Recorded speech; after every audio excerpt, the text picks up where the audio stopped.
Yeah, that was just this little poem there. I hope it made sense. Short term, yeah, man. Yo, let's do it. Long term, oh, wow. Why did I do that? Number 7, sin can be a shortcut. The sin paths may give you shortcuts, but it leads to major delays on the road to destiny. What do I mean by a shortcut? Dodgy way. Let's do it this way. I mean, why should we go through that process? That's lengthy paperwork. We don't need to tell the government that. Let's just do what we need to do to sort it out. In the short term, you might be winning. But in the long term, when it comes round, it might lead to some pain, brother or sister. Proverbs 21 verse 5 says, good planning and hard work leads to prosperity, but hasty shortcuts lead to poverty. You see, the funny thing is in the moment, it looks like you're gaining. It actually looks like, you know what? Yeah, this is actually working. But if you got those monies, if you got those riches and those attention and that success through dodgy ways, it's just a matter of time. You're going to lose it. Some fraudsters know what I'm talking about. Internet fraud.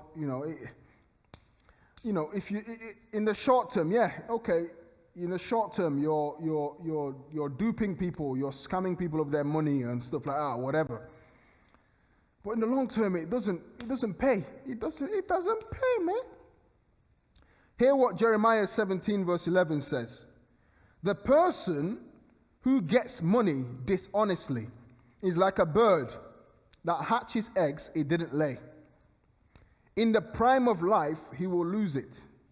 He will lose his riches, and in the end, he is nothing but a fool.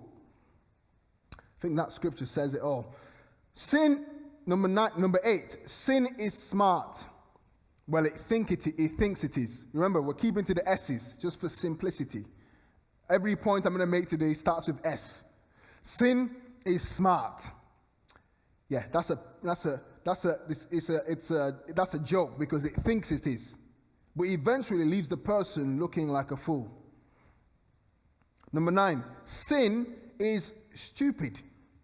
Now, I don't really use words like this. I'm not a foul language person. Like things like saying stupid, I don't normally say stupid. I don't normally say someone is stupid. I don't say that.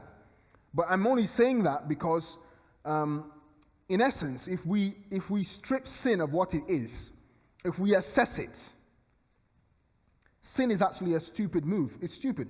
Now, it's interesting. A minister said this. He said, if we actually sat back and reflected on the consequences of a sin, or a sin, we wouldn't actually do it in our right mind. He was like, sin is just stupid.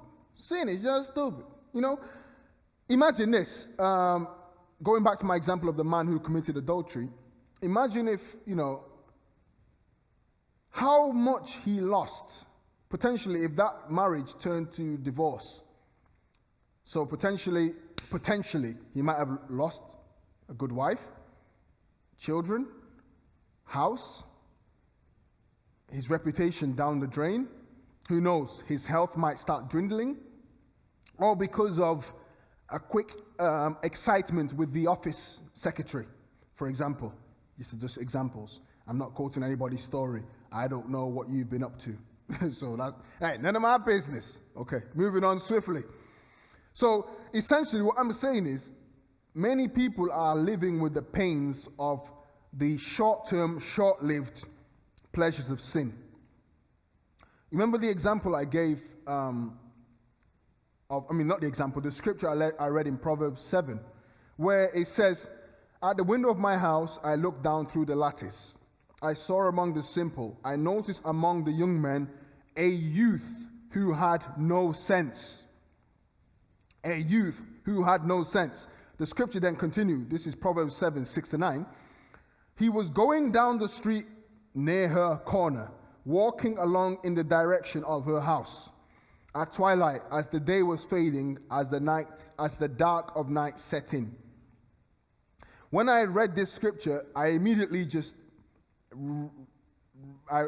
led to a conclusion in my head. Ike, if you want to avoid sexual sin, it is not wise. Actually, it is stupid to go in the direction of her house at night. It is stupid. It is silly. You know you are attracted to women. You know she's attractive. So why are you going towards her house at night, alone? Stupid. Don't do it. Number 10, sin can be so much fun. Can be so much fun. In the moment, this is great. But eventually, you will be sorry. In the moment, oh my word, this is great. After, you'll be sorry. You see, the reason why, as much as my body wants to engage with a woman, I'm going to be quite simple. I'm going to be quite straightforward and blunt. As I said, my talk is going to be very blunt. I don't know how else to say some things I'm going to say, but I'm just going to say it, all right? You either take it or take it. Don't leave it. Okay, so as much as my flesh, my body, God created this body, God also created a woman. As much as me as a man, I'm attracted to women, and I want to engage with a woman. Yes, engage. I won't go into much graphic, no more detail than that. As much as I want to do that, the reason I avoid it is because I've done some reflections. I've reflected, I've read the Word of God, I've received wise counsel, and I've also observed people who have been in and come out.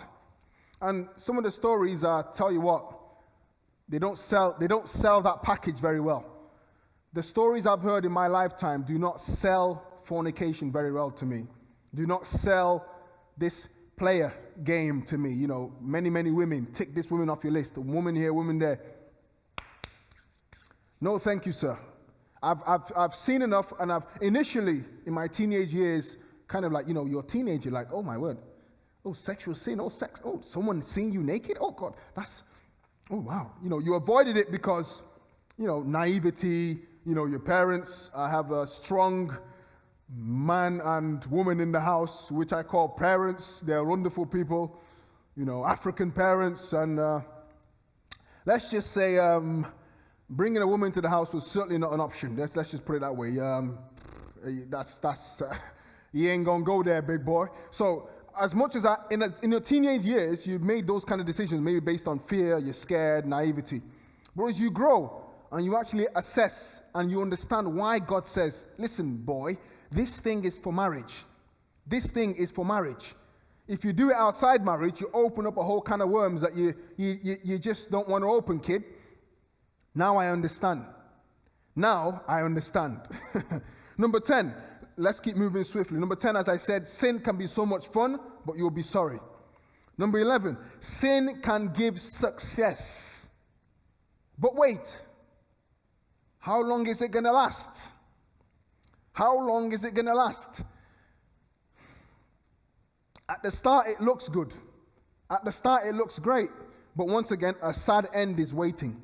If you won by cheating, if you won by breaking the rules, if you won using your sly, smart schemes, it's just a matter of time before you are exposed, relegated, discarded, and disregarded.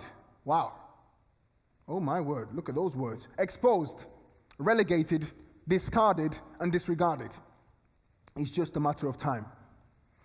Number 12, sin can take your sleep. Like I said, we're exposing sin for what it is, ladies and gents. The characteristics, the consequences. Eventually, I'm going to talk to us about how we're going to deal with this sin, because the sin has no power over us. That's the truth. And the reason why I'm exposing sin is because once you expose sin and the devil for what he is, as somebody said, a toothless bulldog, he can't do you any harm anymore. He's just making noise. He ain't got no teeth. Sin has no hold over you. Number 12, sin can take your sleep. No peace, worried, anxious. Will I be caught today, or will I live to sin another day? Oh gosh. Living with your back turned, telling a lie to cover another lie, to cover that lie. Police turns up, or police car. your heart skips a beat. That's not the way to live. That's not life. I mean, I don't. What is success what is success, fame, riches without peace of mind, good health, good sleep? What is it? Ecclesiastes chapter 5 verse 18 to 19 says, "Even so, I have noticed one thing, at least that is good. It is good for people to eat, drink, and enjoy their work until the sun..." Sorry, let me read that again.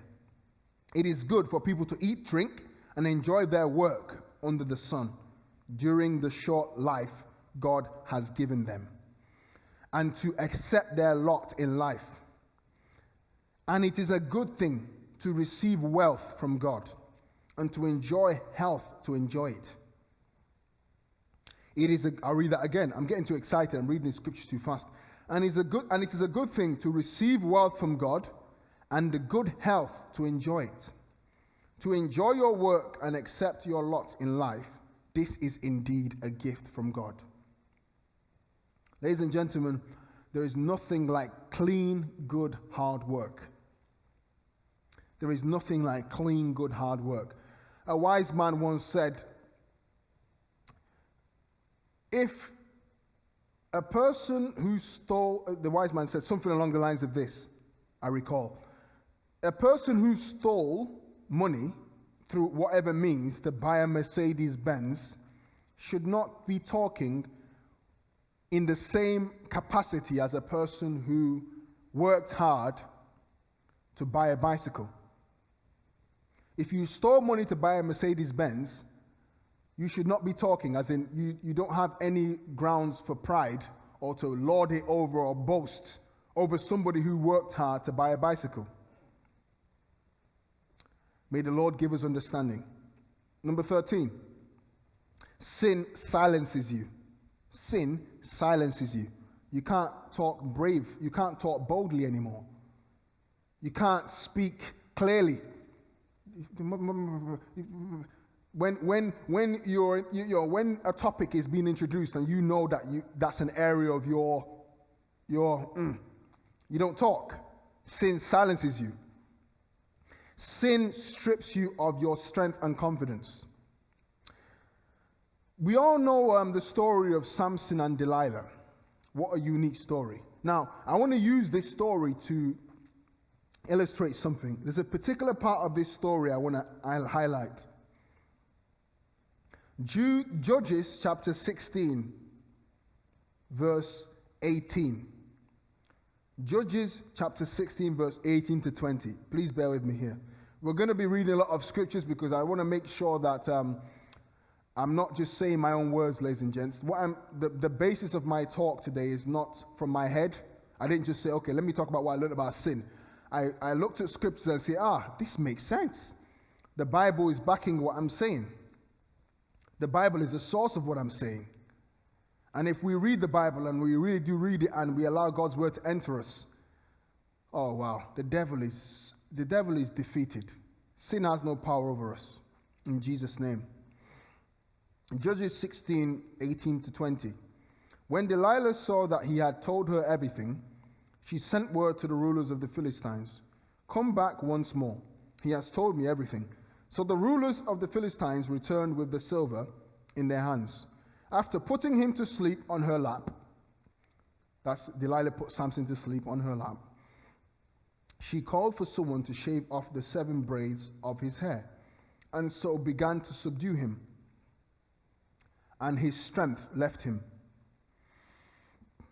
Verse 20, then she called, "Samson, the Philistines are upon you." He awoke from his sleep and thought, "I'll go out before and shake myself free." But he did not know that the Lord had left him. I got a personal revelation from this scripture. Sin strips us of our strength and confidence in God. I, Ike, cannot be living in unrepentant sin and expect God to be backing me or expect God to be with me. I cannot be living a life that is contrary to God's word and expect the confidence of God to be with me. You know, I've realized this, that whenever I do things that are not in line with God's will, it convicts me in my spirit. It strips me of my confidence. I can't be living like this.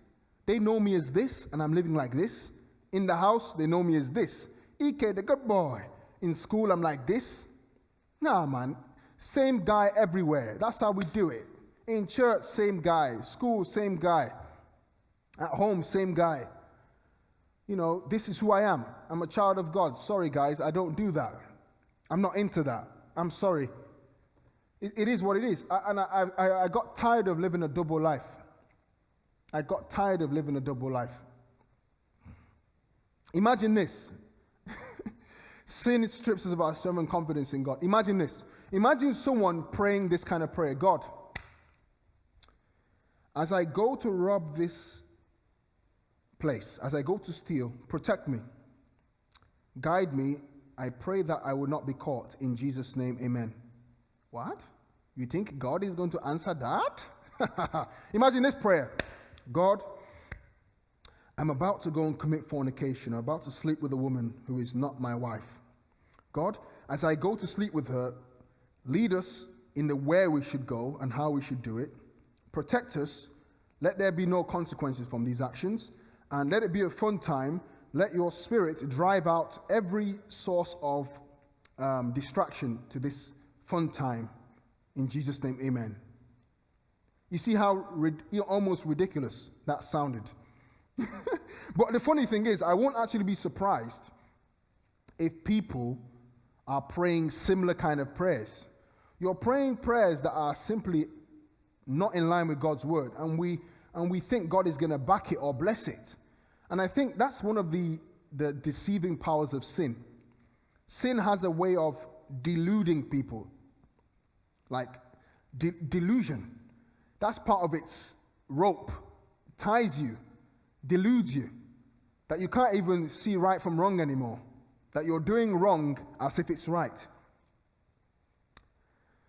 So, in addition to what I said about sin stripping us of our confidence, I want us to consider this scripture, Proverbs 28, verse 1. The wicked run.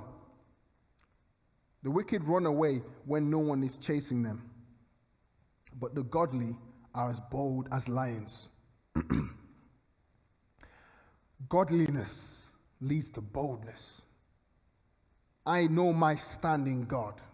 I know who I am in Christ. The devil has no power over me. Sin is under my feet.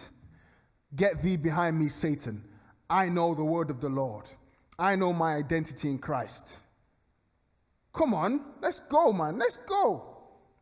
Confidence in life. You face people, you look them eye to eye. You ain't got nothing on me, bro. You ain't got nothing on me. Check the records. Check.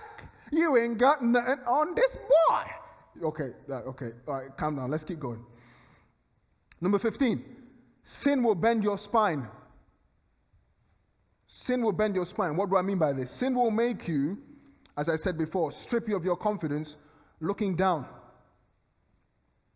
Strips you of your confidence, looking down, bends your spine. Sin, number 16, sin will make you a living stunt double. Sin will make you a living stunt double. Well, what does that mean? Let me explain. Sin has a way of making you live a fake life, okay? Now, let me put this in the context of films. A stunt double sometimes is brought into a film to replace the main actor, the authentic actor. The stunt double may do some hard things, like the stunt double might do the thing that the actor doesn't want to do or can't do, like take a hit or take something or do something. But then whatever that stunt double has done is accredited to the main actor because the stunt double has been made to look like the main actor. I'm going somewhere with this. Sin makes you live a stunt double life because you will go through the pains of a stunt double. You will go through the aches of a stunt double, your fake version. But you will never actually accrue the rewards or the blessings of being your authentic self. I have never seen a stunt double receive the same recognition, attention, Oscar awards as the main actor. It's the main authentic actor that gets the reward. So what am I saying? Sin makes you live a stunt double life is essentially sin makes you live a fake life, and whatever you get from that, this is just an analogy by the way, nothing against stunt doubles, you're doing a great job, you're doing an awesome job. Sin makes you live a fake life, a stunt double life, but you will never get the glory or the attention or the rise to fame or the success that you're looking for by living that fake life, because that fake life is limited. But by being a main actor, by being your authentic, original self, by being organic, by being who God has called you to be, the sky's the limit. Success without stress. Promotion, without, when are they going to catch me? Or, oh my word, you're shaking. Can't sleep, as we said before. Can't talk properly. Dodging, lying, fake. That's not the way to live. And I pray that will not be any of us. If there's anyone out there living a fake life or living a life that is not adding up to what God has already called you to live, I pray that you'll be free from that in Jesus' name. Amen. Number 17, sin will separate you. Sin has a way of separating people. And once again, part of the plan of the enemy. Separate you from your loved ones, separate you from your family, separate you from church, where the word of God is being preached, where you'll hear the truth. Sin wants to say, no, don't go there. Don't go there. You're in problems, but sin will not want you to go towards the solution. That's part of the attack of the enemy. Please, and I would love to say this at this point. Church is a place of solution. Church is not your problem. If you are going through a challenge in your walk with God as a Christian, you made a mistake, you slipped, you made an error, don't run away from church. Run to church. Run to the house of the Lord. Don't listen to the enemy saying, don't go to church, they're going to judge you. Don't go to church, they're going to say this, they're going to say that. No. Church, we encourage each other. Church is the bride of Christ. We're all in this together. And the funny thing is, as the scriptures say, let who is without sin cast the first stone. We're all sinners, saved by the grace of God, working out this Christian life. So don't let your sin, or don't let the enemy deceive you and keep you outside the church doors because of your sin. Come in. The word of the Lord is for you. God embraces you back. Come back into the fold. Come back into the house of the Lord. Amen. Number 18, sin makes you stink. Sin makes you stink. Now, I'm not even saying a physical stench here, because it's possible to be the most well-dressed, polished, good-looking, smells fresh. But what I'm talking about here is sin makes you stink, as in your reputation has a bad odor. I would like to think of the definition of reputation is the odor that comes into the room when your name is mentioned. That's what I would love to. That's how I define reputation. The odor that comes into the room when your name is mentioned. I'll be honest with you, ladies and gents. There's some people in this world that once you say their name, it almost triggers a bad taste in your mouth. I don't want to be that guy. I don't want to be that guy. And as I said before, the reason why I don't play around or mess around with women is because I don't want to be known as that. I don't want to carry reputation of the guy who has messed up many ladies' destiny. A guy who's caused this lady to do that. A guy who's taken this, took advantage of that. A guy who's caused her to do this. The truth is, they'll remember. And I'm not trying to create a backlog of regrets and pain on my way to fulfilling God's plan for my life. I don't need that weight. I don't want that weight. No, thank you. And I wrote a poem as well. It's called Be a Good Guy. Challenging myself and challenging my fellow brothers out there. The poem goes like this. I prefer the purity path. I feel at peace. Seeing old girls that were more than friends, my mind's at ease. My conscience is clear. I've been a good guy. I've been honest with you all. I didn't tell any lies. Why? Because I know I'll see them again. And I don't want to be remembered as the source of all their pain. That weight I don't want to carry. I don't want to attract hate on the journey to getting married. Creating enemies, hurting feelings, using and abusing, double dealings. My hands are clean. I know I wasn't mean. I don't want that player life. I'm playing for God's team. No, I don't want that for me. He's a good guy. That's how I want them to remember me. I don't want to be that guy. I don't want to be that guy. I don't want to be that guy that makes girls cry. I don't want to be that dude. I don't want to be that dude. I don't want to be that dude that enters a room and creates a negative mood. Be a good guy. Number 19, sin will sideline you. On a natural level, this is a natural level. If you're looking for a clean plate, if you're in a hurry you want to eat something, you find a clean plate. All right, that's a natural level. You wouldn't find a dirty plate to use. You find a clean plate. Now, once again, I like to use analogies to portray images. To portray a message. This analogy is not conclusive. It's not, indeed, if you are dirty at the moment, if you are living in sin, the word of the Lord can wash you and make you clean. But the point I'm making here is as it links to this. Sin will sideline you, okay? You need a plate, you use a clean plate. In the same way, God, I cannot imagine God using somebody who is living in unrepentant sin to do his work. I can't imagine God using somebody who is deliberately, consciously living in sin to promote his agenda. If God used a person like that, that person might eventually do things that are contrary to God's word and lead more people astray. So what is the big, ultimately bringing dishonor to his name? I'm not saying that whatever your past is, you can't be used. You can. But it's a journey. It's a process. The word of the Lord says in 2 Timothy 2:19-20,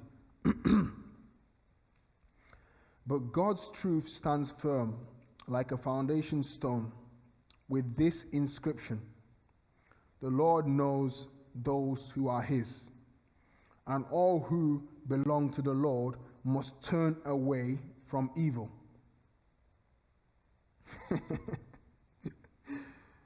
In a wealthy home, some utensils are made of gold and silver, and some are made of wood and clay. The expensive utensils are used for special occasions, and the cheap ones are for everyday use. If you keep yourself pure, you will be a special utensil for honorable use. Your life will be clean, and you will be ready for the Master to use you for every good work. As I said, on a natural level, clean plate, I need to use it. I need to use something, I use a clean plate. God wants to use somebody for his agenda, for his plan, for his purposes. He's going to find somebody who has a heart for God, who is pure, who is righteous, who is walking in the Spirit. Now, wait for this. Even on a natural level, in our churches or in our organizations, once a leader or volunteer or person working in any capacity or officiating any capacity is known to have been, who has done something that is contrary to the word of the Lord or contrary to what is their position or contrary to what is the values of that organization, that person is sidelined. As I mentioned, sin will sideline you. That's the main point I mentioned. That person is sidelined. they are stripped of their position or whatever they were doing, and they might go through a disciplinary process before they're restored back. Some places might discard them indefinitely. That's up to them. But that's the point I'm trying to make. Okay, ladies and gents, as you're probably aware, I've been talking for quite a while now, and I'm so excited. I still have a lot to talk about, but I want to quickly take a sip of water.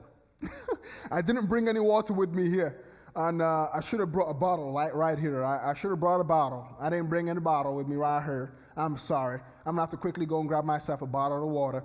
Actually, before I go, let me just finish the characteristics before I grab myself a quick drink of water. So, number 20, sin is an endless string. Once you get on it, it's kind of a challenge to get off. There is no end to sin until it destroys you. Sin is not trying to be your friend. Sin is not trying to be your lover. Sin is an enemy out to destroy you. If you do not cut it off, it will cut you off. Number 21, sin leads to shame. Sin leads to shame, as we've established already before. Number 22, sin is suicidal. You are killing yourself without knowing. I read in the Bible, the wages of sin is death. The wages of sin is death. Number 23, sin is not safe. Sin is not safe. It might give you a false sense of safety. It might give you a false sense of confidence. But if sin is lurking around, if sin is lying around, nobody is safe. Nobody is safe. Imagine a poisonous snake, for example, is in your house. A poisonous snake in your house. Even if that snake is sleeping, are you safe?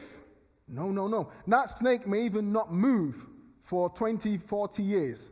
But the moment that snake decides to pounce, and that's like sin.